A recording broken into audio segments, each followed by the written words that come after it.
Donald Trump, it turns out, in Iowa anyway, is indefensible. That's what it came down to today for Republican Senator Joni Ernst at a town hall in Iowa. She finds Donald Trump completely indefensible as a person, and she has a very serious policy disagreement with President Trump. They were on the opposite sides of that policy today. Here is some of Joni Ernst's very long answer today when she was asked how she could support a man who treats women the way Donald Trump does. I think I support a majority of the policies versus the actual person. But I decry, I would decry anytime a person is ugly towards another person. I don't think that's appropriate. So how did I feel about him? Again, policy-wise, we disagreed on policies. But he treated me, he was very nice to me when I met him face to face. So going back to actual policies, if we agree on policies, I'm going to be supportive. If we disagree on policies, we're going to disagree, period. But I think I'm a strong woman, and I think there are a lot of strong women out there that will come out, and anytime he makes comments, we're going to say that's not appropriate. It's not appropriate. The only thing that Donald Trump has won so far in his presidency is the championship for weekend travel spending by a president. And when Joni Ernst was asked about that today, she sounded like a very polite Democrat. With the trips to Florida, I do wish that he would spend more time in Washington, D.C. That's what we have the White House for, and we would love to see more of those State Department visits in Washington, D.C. I think it's smart that he does business in Washington, D.C. So I've had those same concerns myself, so I agree. When she was asked why Donald Trump and his daughter still manufacture goods that they sell overseas, she said this. Maybe he puts his money where his mouth is and brings some of those jobs here. Maybe. Indefensible. Joni Ernst will not defend anything about Donald Trump the person, Donald Trump the businessman. She said last month that Donald Trump should release his tax returns. She said basically what Elizabeth Warren said about that today. He promised during the campaign that he would reveal his taxes. In fact, how many clips have you got here? He would reveal them after this. He would reveal them after that. Oh, then he'd put it off. Finally, do you think he ever will? I don't know, but I'll tell you this. I think that people are going to keep demanding it, and they're going to keep demanding it and making their voices heard on this. Joni Ernst is one of the Republicans in the Senate who's demanding that, who wants Donald Trump to release his tax returns. Senate Republicans like Joni Ernst know that passing the big tax cut that they want to pass is going to be much more difficult, with voters wondering which of the tax cuts are a gold mine for Donald Trump and his family. And on policy, Joni Ernst could not have disagreed more with what Donald Trump had to say today in Wisconsin. NAFTA has been very, very bad for our country. It's been very, very bad for our companies and for our workers.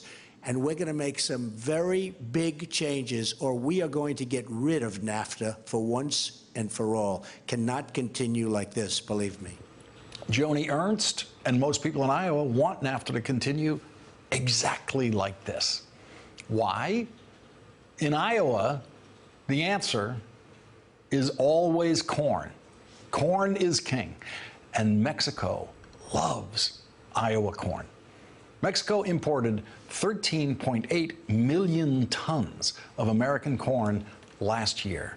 And Mexico was planning on importing at least that much, maybe more this year, and then Donald Trump happened, and now Mexico is trying to make deals to import its corn from Argentina and other countries. Agricultural officials from Argentina are very excited about this. They've been having meetings with Mexican government officials, meetings to which Donald Trump is, of course, completely oblivious. Those meetings are scaring people in Iowa.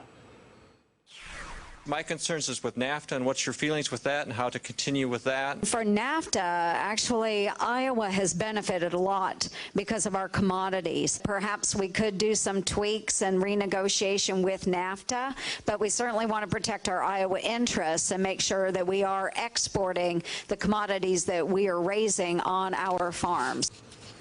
Turns out there's someone working in the White House who knows exactly what Joni Ernst is talking about. As the nation's sixth largest corn producer, Indiana benefited directly under the North American Free Trade Agreement. Additionally, under NAFTA, Mexico eliminated import licensing and is phasing out tariffs for wheat altogether. Wheat exports to Mexico have doubled from Indiana since 1994. You can see that our existing trade agreements have truly benefited Indiana and the entire United States. So what is Donald Trump going to do about NAFTA? Exactly what he did to Obamacare. Nothing. Because what Donald Trump wants to do to NAFTA is indefensible in Iowa and California and all the other big agricultural states. Nothing. That's what's going to happen on NAFTA. Joining us now, Peter Wehner, Senior Fellow at the Ethics and Public Policy Center. He worked in the last 3 Republican administrations and was a senior aide to President George W. Bush. Also with us, Josh Barro, senior editor for Business Insider and an MSNBC contributor. Josh, Joni Ernst in that town hall today, whenever they were talking about Donald Trump the person, not a single positive thing to say. And it was more than a struggle to find policy agreements for her with Donald Trump, especially when you consider just how important NAFTA has been in the Trump world of promises that we heard him remake today. On the personal stuff, I don't understand why more Republicans don't take this strategy. You see them going down these blind alleys defending his decision not to release his tax returns. I don't think you need to defend that in order to retain the support of Trump supporters. People didn't vote for Donald Trump because they loved that he didn't release his tax returns. I understand why Republicans don't want to go out and attack him viciously for that, but it seems easy enough to say, yeah, I think he should release his taxes, but I agree with him on this and I disagree with him on this. So I think that's smart.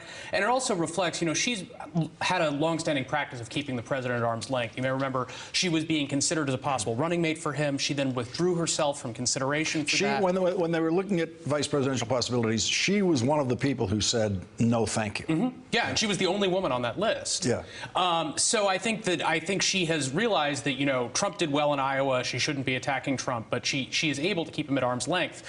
On trade, I think there's the split in the Midwest. Trump did very well in the Midwest, but the Midwest sort of breaks down into 2 economic regions. You have the Rust Belt, places where you can really make a strong argument that trade has hurt labor markets. You have blue-collar workers in places like Ohio and Michigan who might well have been better off without NAFTA. But in places like Iowa, where agriculture is such a dominant industry, it's really clear that trade has been good for them. Also, unemployment is low in those areas, so it's not as much of a concern about whether jobs are being shipped overseas. So I think it makes a lot of sense that she's breaking with him on NAFTA. Peter, on the Trump tax returns, we've seen Republicans in town halls where they try to say something defensive about it. We saw Tom Cotton saying to his audience the other day, well, I understand they're under audit. Of course, every president who has who's made his tax returns public has been under audit at the time because it's an automatic IRS policy to audit the president's tax returns. And you see Tom Cotton get booed when he does that. What I have not seen is whenever a Republican says, yeah, he should release his tax returns, I've never heard any boos. I've never heard the point Josh was just making. I've never heard any Republicans in the audience boo in protection of hiding Donald Trump's tax returns. I think that's right. I actually think that Joni Ernst is a preview of coming attractions. I think you're going to see more and more Republicans taking her posture, and over time, as Trump's failures mount up and his successes diminish, they're going to create more and more distance from him. I saw Tom Cotton with that town hall, and he looked silly trying to defend what he knew was indefensible. So Republicans are in a box, and they're also going to find out that it's going to be in their self-interest to distance themselves from him. He's an extremely, in fact, an unprecedentedly unpopular president. We've got these town halls where the crowds are really juiced up and jacked up against the Republicans. You've got this race in the Georgia 6th a couple of weeks ago with Mike Pompeo's seat in Kansas. It was much closer than it should have been. So look, this is an administration that is in trouble, and the Republican Party is in trouble. And I think the important thing to bear in mind is this is in trouble in the first 90 days of his presidency. This is supposed to be the apex of popularity. So this is a lot of trouble early on. First president in modern history to have failed on his first big legislative effort, which was the Obamacare repeal and replace. That's right. Let's listen to what he said about that today. I think we are going to have a big win soon because we're going to have health care, and I believe that's going to happen. And, you know, there was no, loss with health care. This is just a constant negotiation, and the plan is getting better and better all the time. We're going to have some great legislative victories in the very near future, and I think one of them is going to be health care, and I think the other one's going to be tax reform. Josh, health care is never coming back. This is just talk, obviously. I don't even want to waste the little limited time we have on it. NAFTA, much more serious problem because they're not going to do anything on it. The only thing more complex legislatively than health care is trade, is international trade. To reopen a NAFTA negotiation is something that this Congress is totally incapable of doing, takes years to do, and has a complexity level that nobody there can handle. So that's going to be a zero. And they don't even have a tax cut plan available to even look at yet. Well, and then before any of this, the next thing that has to come on the legislative calendar is a bill to keep the government open. There will be a government shutdown if they don't pass a bill by April 28th to do that. And the president sent down this sort of ridiculous budget about deeply cutting the State Department and the National Institutes of Health to pay for a wall, to pay for military expansion. And people in Congress have basically been ignoring this document.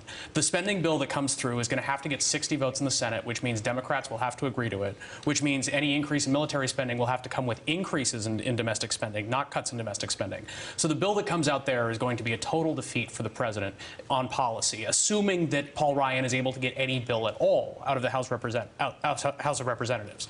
So, you know, the president could veto that bill if it gets to his desk and shut down the government. But I think coming off the health care fight, the White House is not eager to cause a government shutdown. So in addition to those things being stalled, the next big legislative event is going to be a defeat for President Trump. Yeah, and Peter, we had the Treasury Secretary this week publicly admitting there's no chance to get to a tax bill before Labor Day. And so we may get through a first year of zero legislative achievements in the Trump White House.